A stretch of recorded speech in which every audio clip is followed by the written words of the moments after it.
6장의 짧은 서신입니다.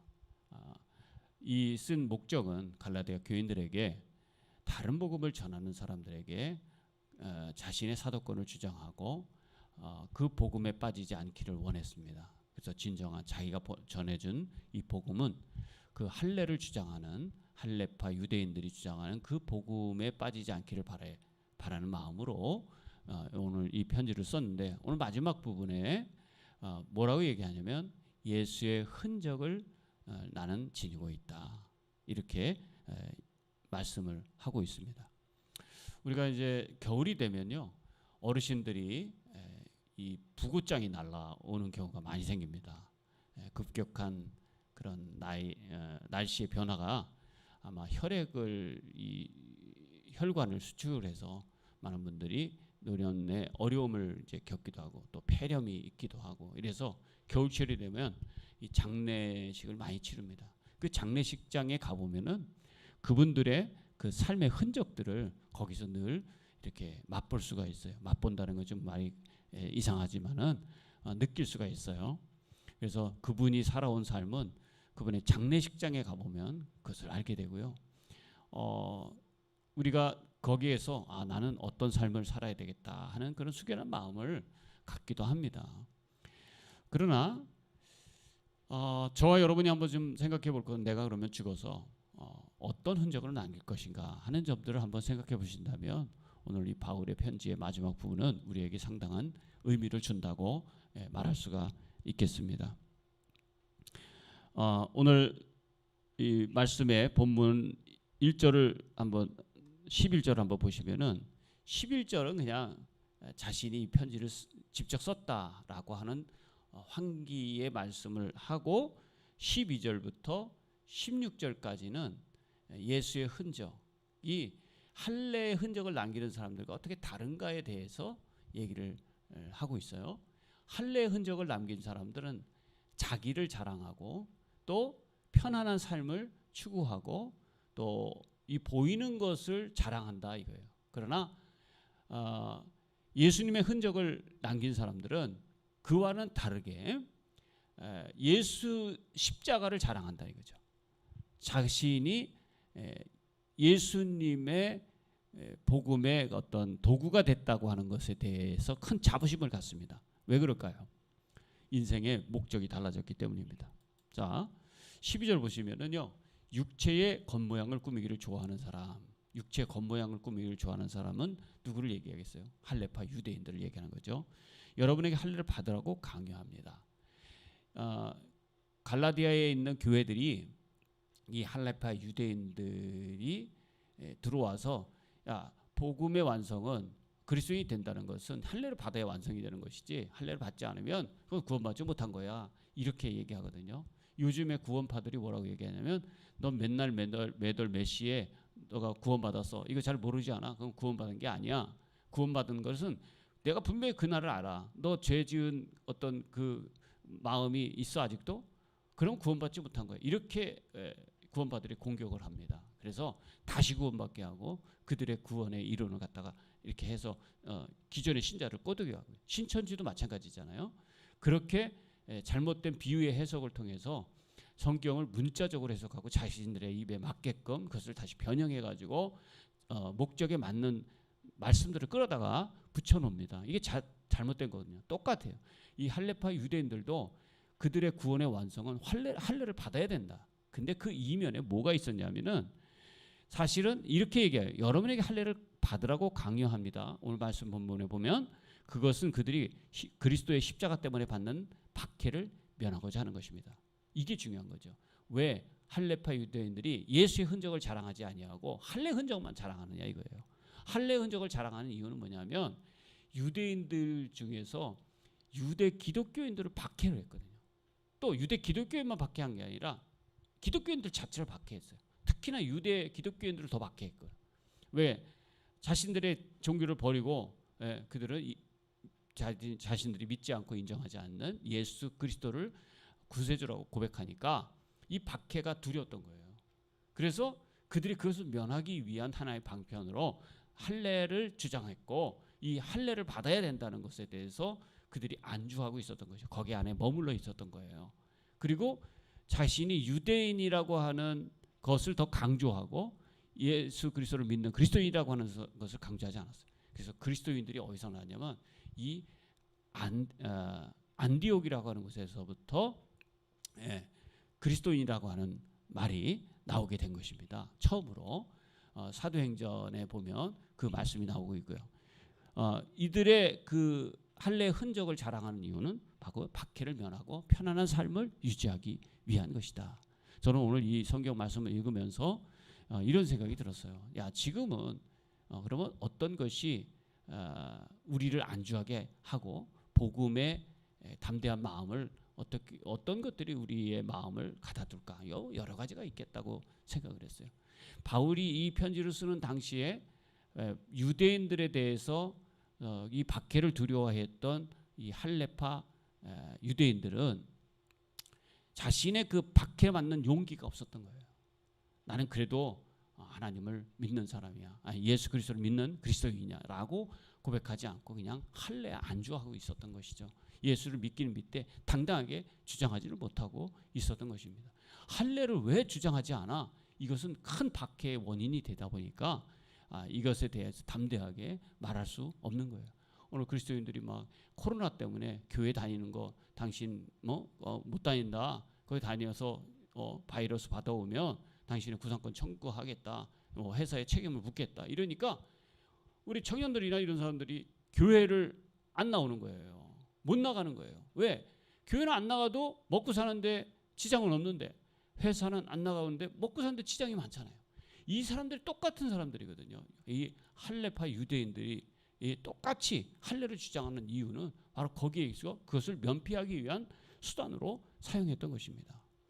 여러분 이것이 똑같이 이게 해당되는 것은 아니겠죠. 물론 이해는 갑니다만은 우리 삶에서 그럼에도 불구하고 예배는 온전히 드려야 된다. 그러면 회사는 안 나가도 온라인으로 예배를 드릴 수 있지 않겠어요?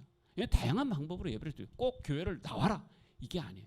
그럼에도 불구하고 가정에서 유튜브를 통해서 예배를 드리고 거기에 말씀의 은혜를 받기 위해서 사모하는 마음이 있느냐 이거죠. 그런 것들이 중요하다는 거죠. 그리고 이 갈라디아 교회들이 이로 인해서 할례를 주장하는 사람과 할례를 주장하지 않는 이방 기독교인들 간에 이 갈등이 심해요. 이 사람들이 서로 교제하는 것도 싫어하다 보니까 이게 너무나 사이가 벌어져 있었어요.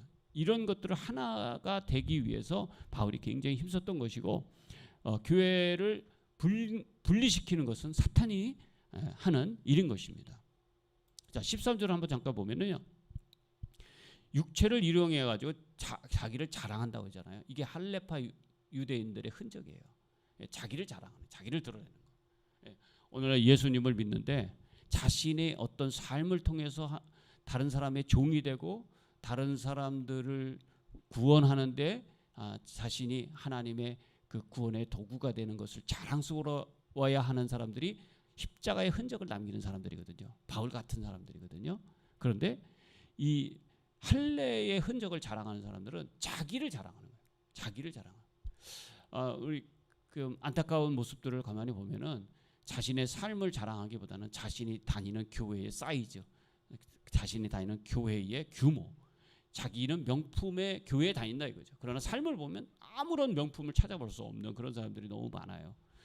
정말 하나님 보시기에 정말 큰 교회를 비난하고자 하는 게 아니라 우리의 신앙이 우리의 삶에서 드러나고 예수님의 그 사랑이 내 삶에서 녹아들고 다른 사람의 섬김의 본을 보이는 그런 삶이 정말 명품의 신앙이 아니겠습니까? 그런데 겉에 보이는 숫자적인 것, 물량적인 것 이런 것에 빠져 있고 자랑한다면 그것은 할례의 흔적입니다.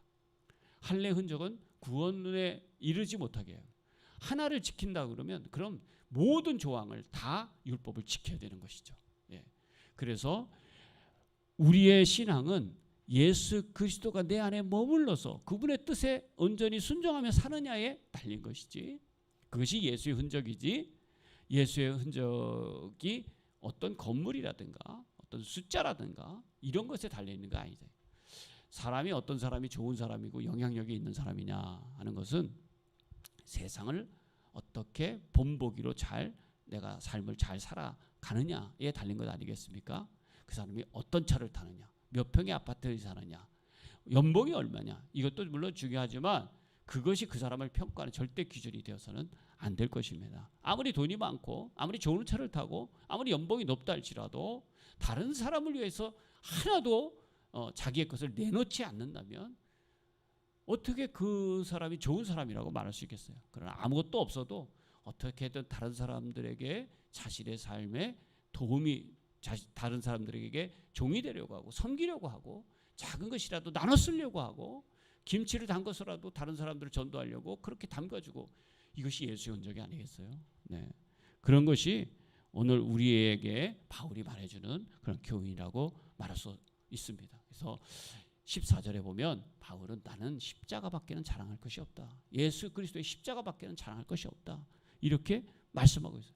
그러면서 뭐라고 얘기하냐면 내 쪽에서 보면 세상이 죽었고 세상 쪽에서 보면 내가 죽었다. 이것은 세상에 대한 보이는 것에 대한 자랑, 그리고 출세, 권리, 뭐 어떤 돈, 이런 것들에 대해서 나는 이미 다 내려놨습니다. 예, 그렇게 얘기하는 거죠. 예. 그리고 세상 쪽에서 보면 또 나는 그런 것들이 아무것도 아니니까 인정받지 못하는 삶을 사는데 나는 상관없습니다. I don't care. 네. 그런 것들은 나의 문제에 심각한 것은 아닙니다. 내가 삶에서 중요한 건 뭐냐면 바로 어떻게 영혼을 구원할 것인가, 어떻게 이 세상을 구원할 것인가, 거기에 달인 것이라고 말하고 있는 거죠. 할례를 받거나 안 받는 것이 중요한 것이 아니라 새롭게 창조되는 것이 중요하다. 그래서 우리가 거듭나는 하나님의 자녀가 되는 것, 이게 중요하다는 거죠. 재창조되는 거죠. 우리가 예수님을 믿고 새로운 사람이 되고 새로운 피조물이 되는 것이죠. 이전의 모든 삶은 다 지나가고 주님 안에서 하나님의 자녀가 됐다 하는 것, 이것이 중요하다고 말씀하고 있는 거죠. 그래서 이 표준을 따라 사는 사람들에게와 하나님의 백성 이스라엘에게 평화와 자비가 있기를 빕니다. 마지막에 인사를 하고요. 그 다음에 이제는 나에 대해서 실망하거나 나에 대해서 사도권에 대해서 뭐라고 얘기하거나 복음에 대해서 가타부타 얘기를 이제는 종료하고 여러분 안에서 하나가 됐으면 좋겠다 하는 그런 말로 17절 18절을 이제 쓰고 있어요. 이제부터 아무도 나를 괴롭히지 마십시오. 내 몸에 예수의 상처 자국을 지니고 다닙니다. 예수님 때문에 고난받았던 여러 가지 그런 몸들, 예, 그 자기는 안에 예수님을 품고 삽니다. 이것만 자랑하는 거잖아요. 얼마나 멋있습니까? 저와 여러분들도 정말 이 세상의 모든 욕심을 다 버리고 하늘나라에 대한 의에 대한 그런 소망을 가지고서 예수님이 내 안에 머물잖아요. 성령님이. 그 성령님에 따라서 우리가 살아가는 그런 예수님의 흔적, 사랑의 흔적, 평화의 흔적, 오래 참음의 흔적, 그다음에 용서하는 그런 삶의 흔적, 섬기는 흔적, 이런 흔적들을 남기면 좋겠다라는 생각이 간절합니다. 그래서 오늘까지 바울을 통해서 정말 그리스도인이 어떻게 살아가야 되는지, 바울은 자신의 사도권을 변호하면서 정말 진정한 복음이 무엇인가를 그들에게 이야기하고, 그리고 이 예수의 흔적을 품고 사는 사람은 종노릇하는 사람이고, 정말 죄에서 자유함을 얻었지만 그러나 다른 사람에게는 사랑의 종노릇하는 사람이다, 이렇게 얘기하면서 이웃과의 관계, 하나님과의 관계로 잘 마무리를 하고 있습니다. 여기 이 갈라디아서를 통해서 저도 많이 배웠고요. 여러분들 처음부터 끝까지 잘 보셨다면 이 갈라디아를 통해서 오늘 이 세상에 우리에게 어떻게 예수님의 흔적을 남기고 살아가야 될까 하는 그런 소망들을 다시 한번 갖게 만드는 것 같습니다. 저와 여러분이 그런 예수의 흔적을 남기는 그런 멋진 그리스도인들이 되기를 바랍니다. 오늘까지는 갈라디아서를 보았고요. 내일서부터는 이제 출애굽기가 시작이 되는데 출애굽기 15장부터 40장까지 이어집니다. 이 출애굽기에 보면은 이제 출애굽의 여정이 지나가고 15장부터 시내산의 여정이 이제 시작이 되는데, 이 시내산의 여정에서 모세가 율법을 받아요. 근데 그 율법에 뭐 여러 가지 뭐 다양하고 그냥 좀 지루하다 생각하는 그런 여러 가지의 그 율법들이 있잖아요. 근데 여러분들이 이 그런 점도 있지만은 제가 그림을 가지고 설명을 잘 이렇게 이제 새벽마다 할 겁니다. 그래서 여러분들이 잘 이해할 수 있도록 이 무슨 의미를 갖고 있는지, 어떤 모양이 있는지, 이게 성경만 봐서는 잘 모르지만 제가 준비한 자료와 그림들을 가지고 여러분들과 같이 새벽에 이렇게 보시면은 이게 이런 의미가 있고 이런 모양이고, 제사장의 옷들이 이런 것이고, 성전 모양은 이런 것들이고, 법궤는 이런 것이고, 뭐 속죄소가 어떤 것이고, 그런 의미들을 우리가 하나둘씩 다 파악할 수 있을 것이고, 성막의 모양은 어떤 것이고, 이런 것들을 우리 같이 살펴보게 될 것입니다. 그걸 통해서 하나님께서 이스라엘 백성들에게 무엇을 원하는지, 또 그들의 믿음의 공동체가 어떤 모양이 되기를 하나님께서 바라시는지, 이런 것들에 대해서 같이 새벽마다 보도록 하겠습니다. 기도하겠습니다. 하나님, 육체를 자랑하는 할례파 유대인이 아니라 그리스도의 흔적을 자랑하는 바울과 같은 사람이 되기를 원합니다. 내 안에 살아계신 성령님께 정말 민감하게 하시고 그분의 뜻에 따라 살 때마다 믿음의 용기가 이 세상을 변화시키게